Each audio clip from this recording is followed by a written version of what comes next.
Hello, everyone. I want to thank you for joining me today. My name is Katie, and I'm a business development specialist here at Black Forest Consulting. My guess is most of you are here today either because you've already started a business and you may be discovering that you've missed a few important steps, or you have a business idea and you're curious to know how to get things up and running. My hope is that by the end of this presentation, you'll be inspired either to improve upon the business you already have or to start the business that you've been dreaming about. So with that being said, let's go ahead and dive in. Just a little background on who we are here at Black Forest Consulting. We are a business management and consulting agency that helps businesses all over the world, from startups and small businesses to larger corporations and franchises. We're currently represented in 4 of the 7 continents, including North America, Europe, Africa, and Asia. Here is a mission statement from our CEO, Nikki Swartzwelder, which says, our aim is to provide the greatest quality of services, create world-class solutions, and assist our clients in reaching their full potential by enabling them to achieve their goals. Some of the services we offer here at Black Forest Consulting includes business coaching and consulting, where clients will work one-on-one with a business specialist who is dedicated to helping them level up in their business. The two will create a roadmap to success, and then the coach will help the client to stay on target with reaching their goals. We also offer project management, where we help clients create systems within their organization to achieve a certain result. This could be anything from ramping up their team's efficiency to improving the delivery of their products and services. Last but not least, we also offer operational strategy, where we conduct a full analysis of both your business and its industry in order to find out what it would take for that business to be efficient and successful in a certain market. If you're interested in any of our services, there will be more information at the end of this presentation about how you can reach us. Today, you can expect to learn how to validate your business idea, how to legally comply with local, state, and federal law, how to lead a successful team, creating and improving your operation systems, the importance of a business analysis, and valuable life lessons for startups. There are just a few things that you may want to check off your list before you go out to find customers. First, you want to make sure that there's even a viable business idea to begin with. You want to make sure that people actually want the products or services that you'll be offering. You can do this by conducting market research to see how well that market is performing, as well as its projected growth in the near and distant future. You can also conduct polls where you ask people either online or in person whether or not they would be interested in what it is that you're offering. Once you've determined that you have a viable business to start, you can go ahead and register your business according to your state or region. If you aren't sure where to register, you can start by calling the Secretary of State for your specific state. They should be able to point you in the direction of where to register your business name and entity, as well as where you actually need to register it. So some businesses may just need to register at a local level, while other businesses may need to register at a local, state, and federal level. They may also be able to give you information on any additional licenses or permits that you will need to operate, although you'll want to check with your local government, especially if you're opening a brick and mortar location.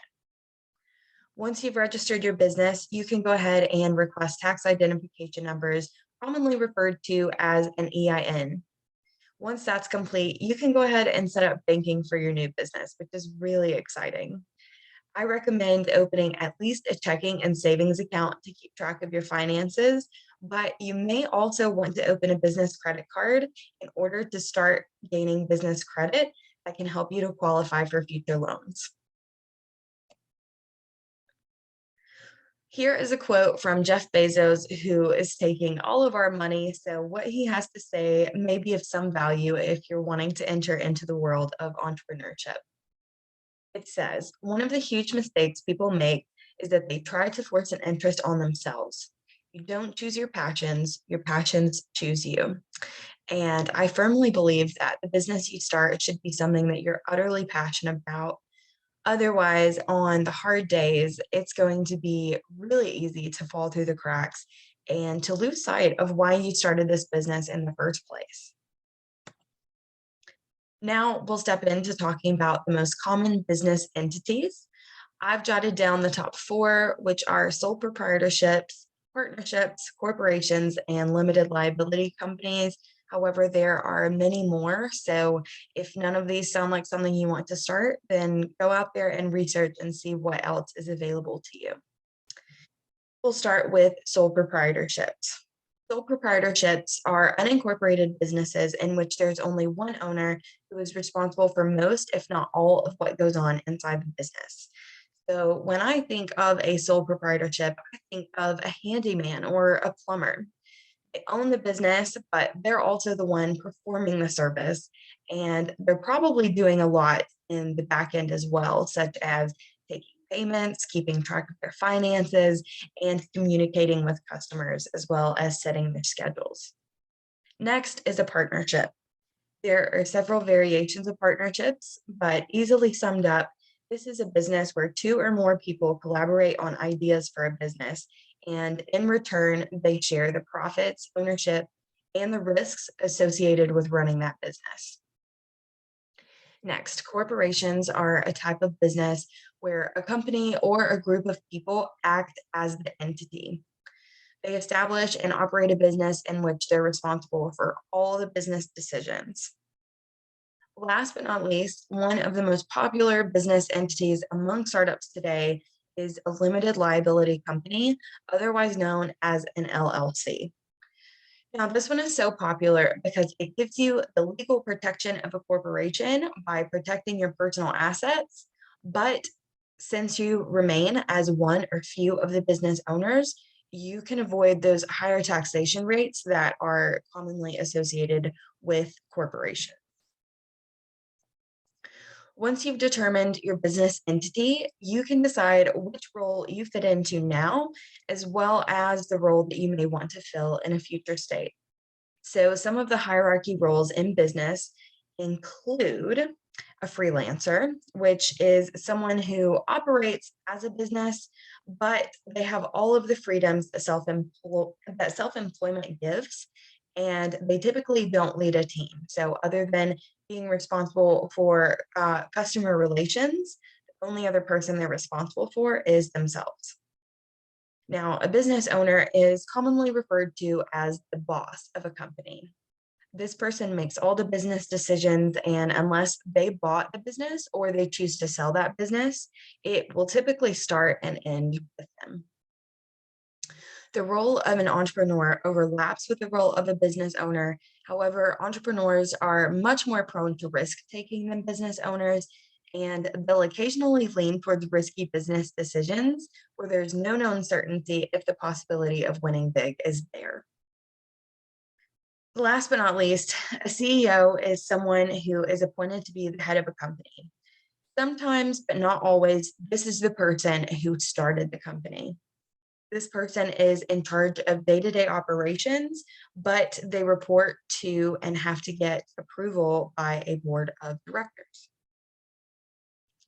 Next, we have some words of wisdom by Michael Gerber. If you're an entrepreneur, you cannot grow and succeed in business by doing all the work yourself. You've got to step back and see the larger picture of the business in order to create the circumstances to move forward. If you are doing all the work, you're not systematizing a business and making it bigger. You are simply hiring yourself to do the work. And on that note, let's move into team leadership and how to raise up a successful team. Before you even consider hiring your first position, it's crucial that you do some soul searching within yourself to find out what kind of leader you are so that you can use your strengths to train and lead an amazing team. And it's important to even know what good leadership actually is. Good leadership is not someone who dictates and governs over a team with impudency or disrespect. A good leader is someone who goes first so that they can show others the way. They motivate others through their own good behavior, and they spend their lifetime learning and improving on themselves for the sake of their business and their team. They truly lead their team opposed to just managing it, and they always engage their team in a meaningful way by moving them toward the goal that benefits everyone in the team, not just the business owner. Next, let's move on to leadership styles. There are many different styles of leadership, but the four most common are the director style, the coach's style, the supporter style, and the delegator style. So we'll break into each of those a little bit. Someone with a director style does really well with new employees as long as they seem to respond easily to being told what to do and what is expected of them.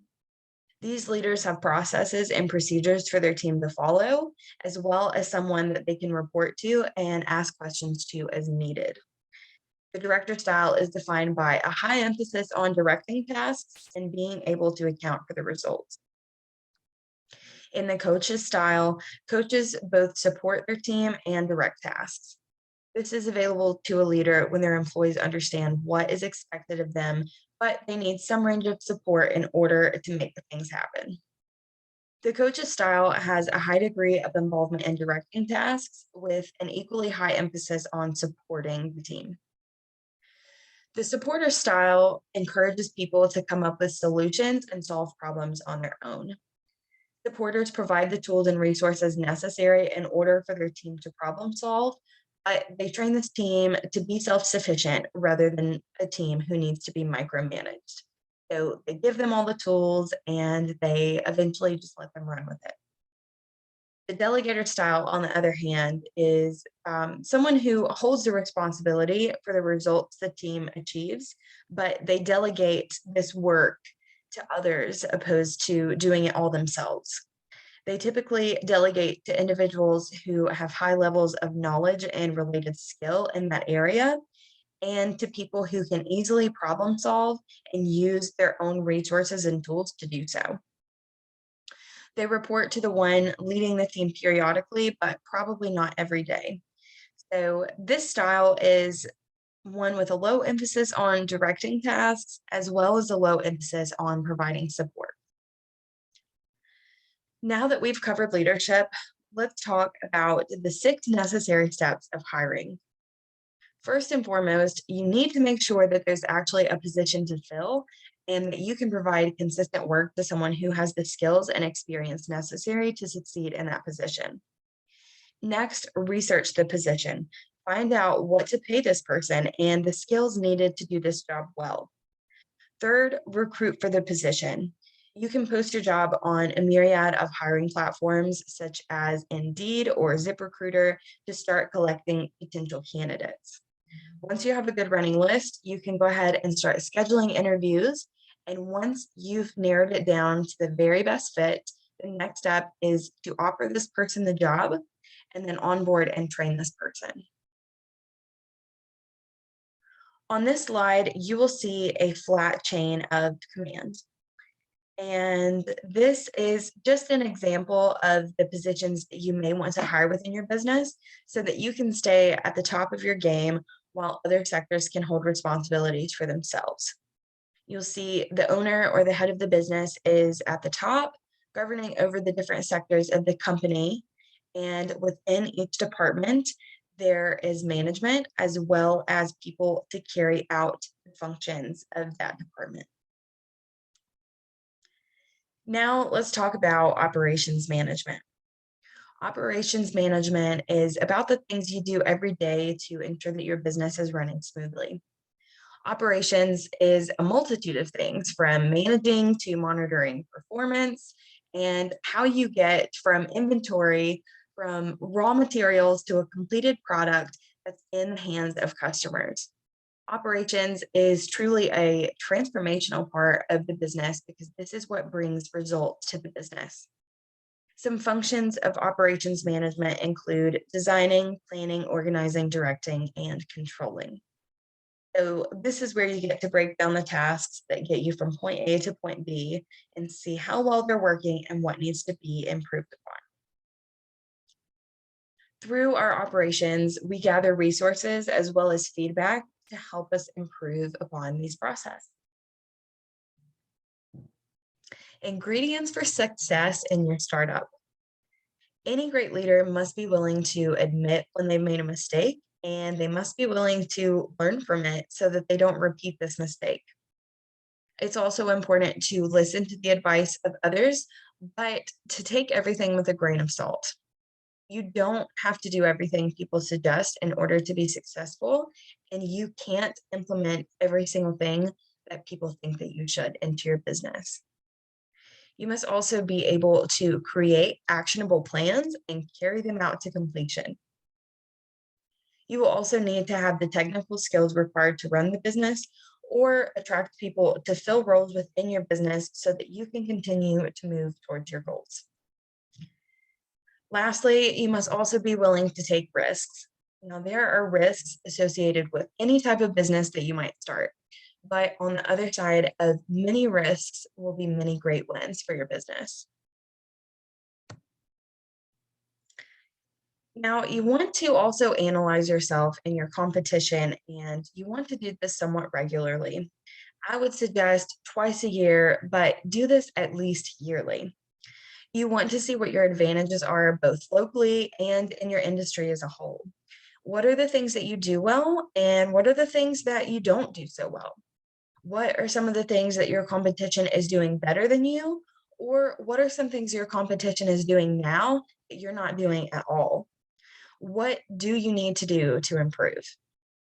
You can do all of this by conducting a SWOT analysis of your business. And a SWOT analysis breaks down your strengths, weaknesses, opportunities, and threats and lays them out in an easily digestible way so that you can actually pinpoint where you need to improve. We have a post about this on our website with a free printable to help you conduct your SWOT analysis, as well as a few other action items that I think are really important for any business owner, but especially new business owners. So if you want that link, there will be an email address on the next slide.